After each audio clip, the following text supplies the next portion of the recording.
नमस्ते। श्री परमज्योति भगवती भगवानंकर चमत्कार शुणिबा। मो जामी कुंटरू सुधा देवी।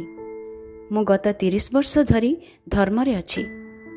गोटे दिन मोर एक गंभीर स्वास्थ्य समस्या देखादेला एवं मु तीव्र जंत्रणा अनुभव करिली। मु ठीक भावरे खाद्य मध्य खाई पारिली नाही एवं मोर अवस्था जोगु कौनसी चिकित्सा कराई पारिली नाही। सेही असहाय अवस्थारे मु कौनसी प्रकारे टंका व्यवस्था करी नवग्रह यज्ञ अंशग्रहण करिबा पाई सत्यलोक जाइथिली। श्री परमज्योति भगवती भगवानंकर असीम कृपा द्वारा यज्ञ समय रे मोर स्वास्थ्य समस्या संपूर्ण दूर हो गला। कौनसी चिकित्सा बिना मध्य मु संपूर्ण सुस्थता एवं भल स्वास्थ्यर आशीर्वाद पाइली।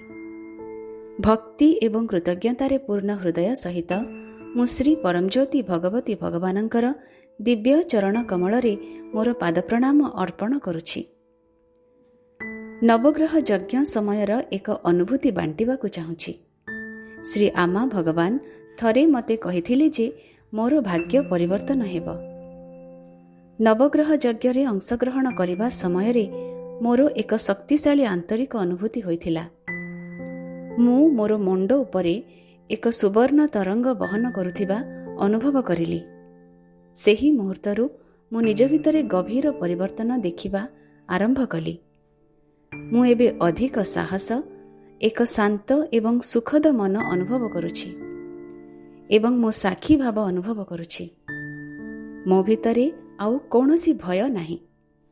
सेबेठारु मु नियमित भावरे प्रत्येक यज्ञ रे जोग देउछि। दिव्य संजोग एवं परिवर्तन को आदर करुछि।